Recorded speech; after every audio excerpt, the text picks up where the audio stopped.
Thank you very much for your patience.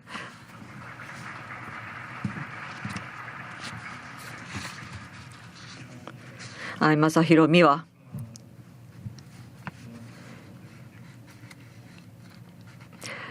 I am not that good and little to speak as the other speakers that we heard yesterday and today, so let me read a text.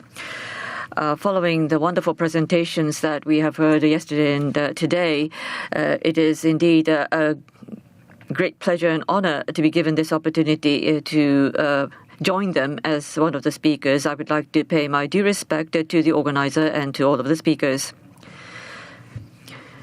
My topic is New Religious Music, the Potential of the Arts in Electricity Civilization. In relation to the topic that I will address today, I once said the following in a lecture I gave in 2011 under the title, The Impossibility of Algorithmic Composition. I quote, "According to our current knowledge of life sciences, our ancestors should derive from some microorganisms floating in the shallows of the primordial ocean. But as much as we accept it as knowledge in our heads, it is impossible to appreciate it with our senses. On the other hand, the image of the blue planet Earth, sent to us via satellites, is indeed the God's eye view which human beings dreamed of having, and the planet filled with water due to some miraculous coincidence is not a product of fantasy. All sorts of knowledge gained by human beings through modern and contemporary science and technology has easily surpassed the senses of human beings. As a result, we must fundamentally abandon the notion that a religious God who created the universe exists. And even if we don't go back as far as the microorganisms, I must accept the rational possibility that I simply might not be here today if by chance my direct ancestors died out after some generations.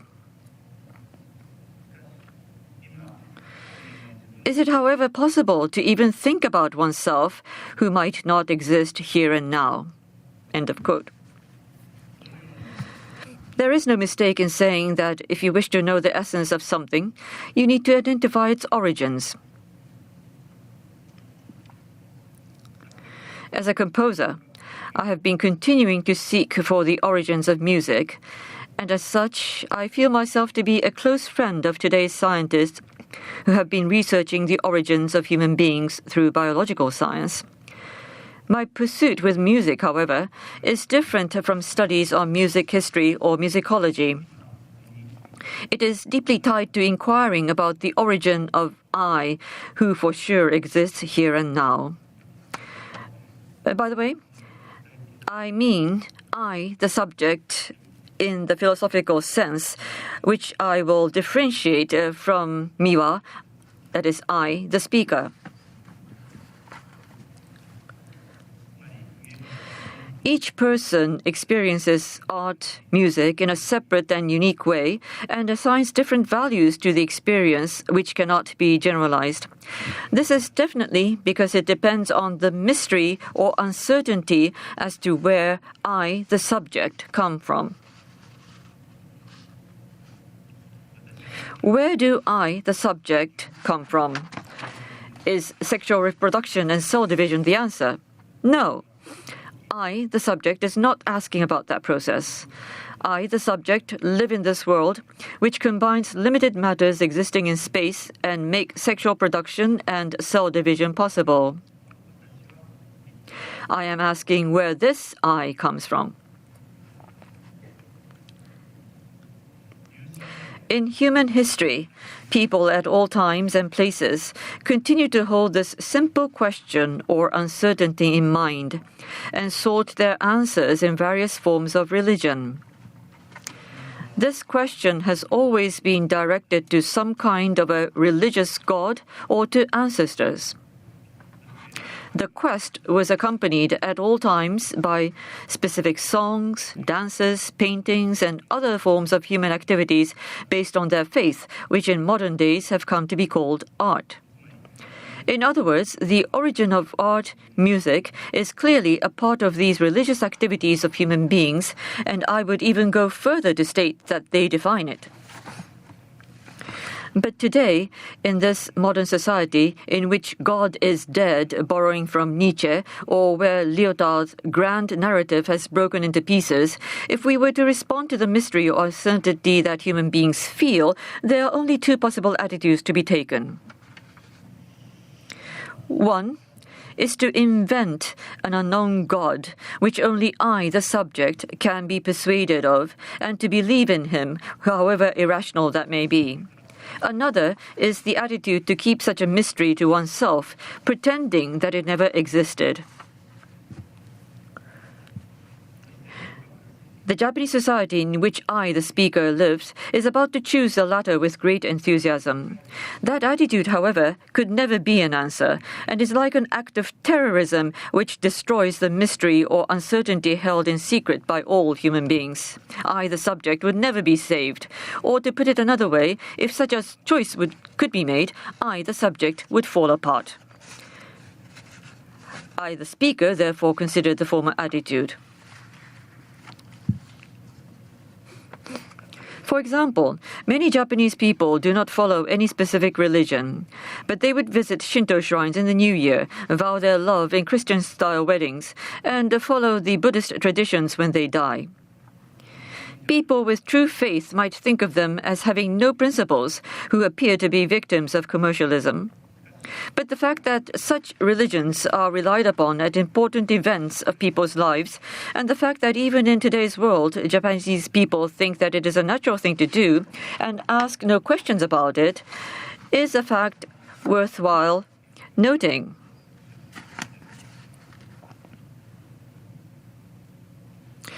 This means that I, the subject for all individuals, is definitely in need of religion.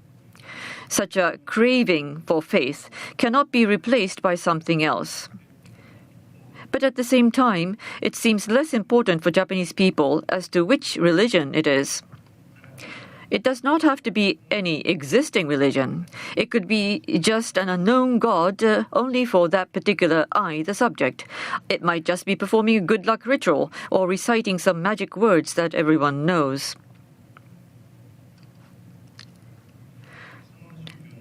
This unknown God that is devoid of officially recognized authority or doctrines that come with existing religions, or to put it another way, the religious mind that people are not even aware of, might sound ridiculous. But I, the speaker, think that it is deeply rooted in the mystery of where I, the subject, come from. Freud said, "Childhood no longer exists." The mystery surrounding where I, the subject, come from is also a central topic of psychoanalysis.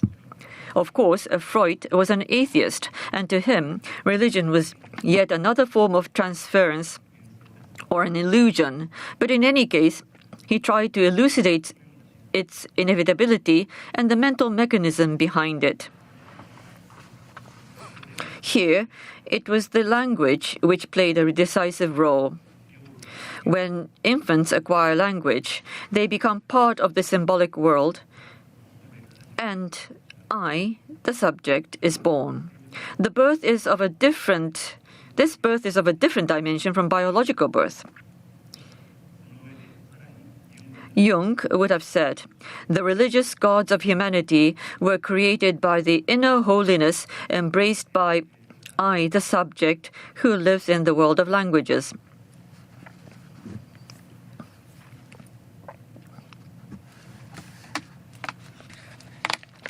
In any case, ever since the human brain was taken over by the language, everyone maintains a religious mind as a destiny for human beings that live with languages.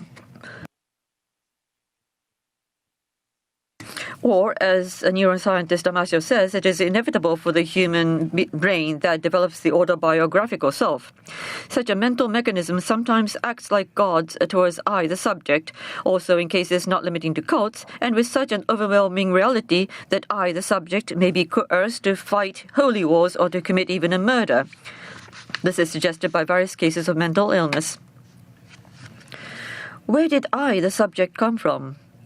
Even though it remains a mystery, the religious mind makes it inevitable to invent the unknown God. Knowing that it is irrational, I, the subject, can continue to exist without going mad because of this religious mind which is indispensable for human beings to be what they are. And now I, the speaker, think that music needs to become an activity that brings together the broken pieces of I, the subject, to one place in a given time in order to share that mystery, handling it with great care. In other words, it is something like the past ritual and ceremony. For I, the speaker, living in this present world, music is reciting of the magic words based on the call from the inner religious mind, or with some exaggeration, it is nothing but a ritual of religious offering to the unknown God.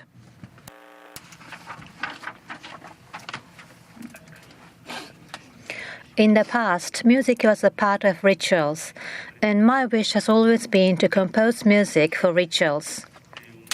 Church music was a part of ritual until the time of Renaissance or Baroque, in the context of history of Western music. After that time of Renaissance or Baroque, in composing music, human emotion and sensitivity of composers became more important factors than rituals. In the old time, for composers, it was more important to serve the church than to compose music. Their job was to compose church music to express the contents of the Bible and to use cantus firmus of Gregorian chant for the purpose of prayer. Feelings and emotions of composers as an individual didn't matter at all. And in my opinion, this is how composers should be. But in today's world, there's nothing that we composers absolutely have to follow. There is no today's equivalent of Bibles or cantus firmus.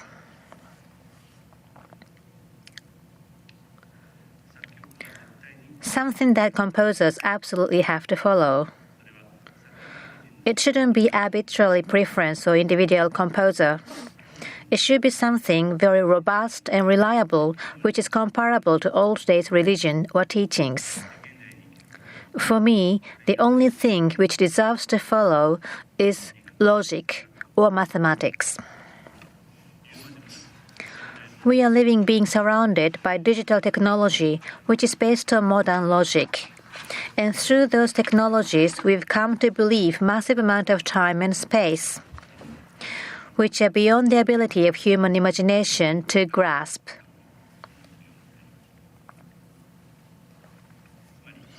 Logic and mathematics are abstract, and that's why it's the only thing we have to help us understand all things in the universe and their origin, which were created by the God.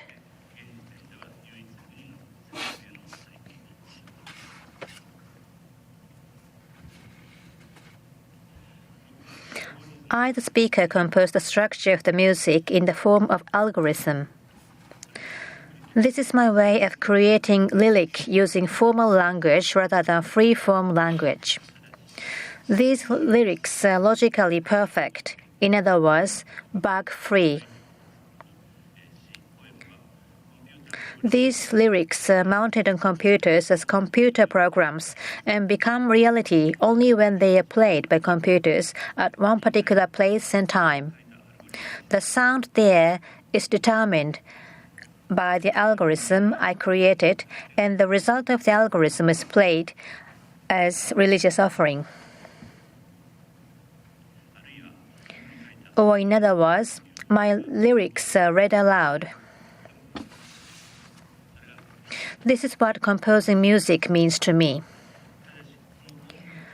And the fact that music is a religious offering is applied not only to my way of composing, it applies to every form of art, not only to the music before the time of Baroque, but also to Beethoven's piano sonata or Nogaku theater. It's always true that players offer the music or the play to the god, and the audience is just witnessing what is offered to the god.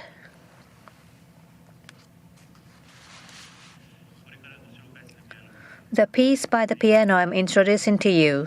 There are sets of 16 notes which change their pitch based on the predetermined rules. The generated pitch is fed back to the following set of 16 notes which then change their pitch, again following the rule. There is no chance or whim to play a role here. So if you start from the same initial value, how the music develops will be always the same. But in math, in this kind of system called discrete dynamics, whatever the initial value, the tone row will eventually attract it to a class called attractor, and eventually come to a state of endless loop.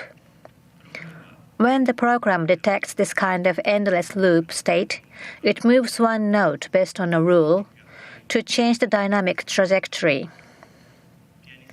This happens at the very moment the piano player claps his hands while he plays the piano.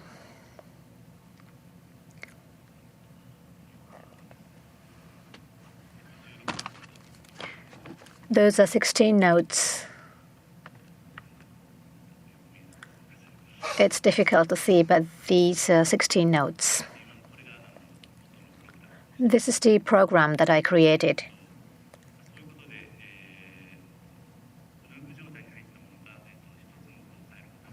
By changing one note, it develops into new different music. With this clapping of the hands, new music starts. It's just like a gene mutation caused by cosmic radiation to break through the stagnant state of a species. I may be feeling this way because of the presentations in the morning. Now I'd like to show you the superhuman performance by Hiroki Oi, which was recorded last month. It takes 13 minutes.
One thing I want to add. Mr. Oi, the player of the piano, is graduated from Kyoto University. Music is about ritual of offering. As it is a ritual, there is always a prayer. In every kind of religion, there is always the act of chanting of the Bibles and sacred texts. Gregorian chants and chanting of Buddhist sutra by monks can be the origin of music.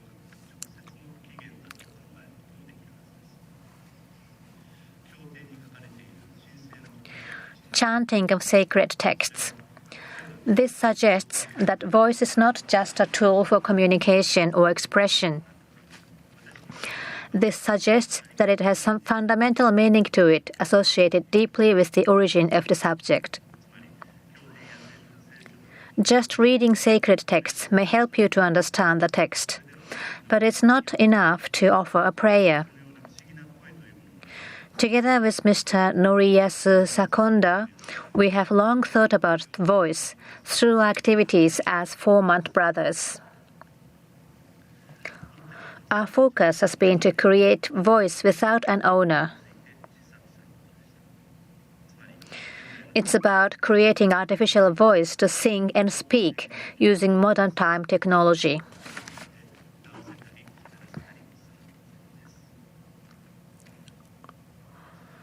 Voice always has its owner.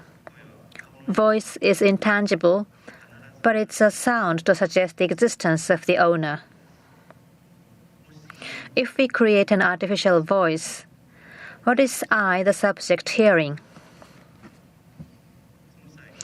What's very important here is that the artificial voice played should not be something recorded in the past. The voice should be generated here and now.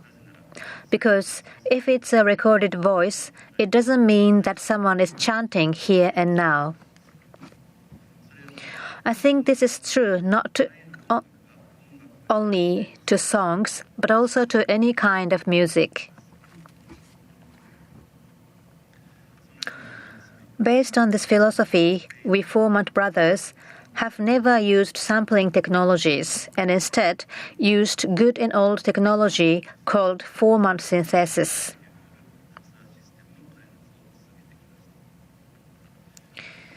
Using 4-month synthesis technology, we have developed speech system using real-time control.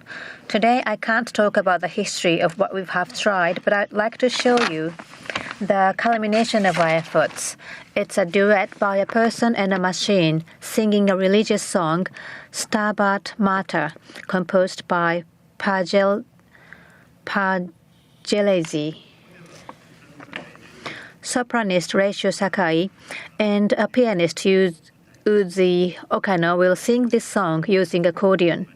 Every information from the accordion, for example, information about the buttons and keys pressed and air pressure of the accordion are sent to the computer, and by controlling the format voice, a synthesizing engine that we developed, voice is produced from the speaker. As you can imagine, this is not just about playing the melody. Nuances, breath, and Latin lyrics are all controlled at the same time. This is an extremely difficult performance, and as of today, it's only Okano-san in the world who can perform this. Lastly, I want to ask you one simple question.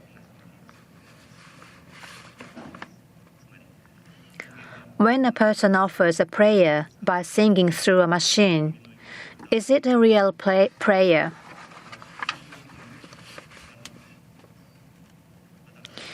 And is it really true that there is no owner to the voice created by the machine? Of course, we all know that there is no owner to the voice, but for I, the subject, is the voice really same as sound of an instrument? Our activities as 4-month brothers gives us a different viewpoint in thinking of music as a prayer. And it's also a way to explore the relationship between machines and I, the subject.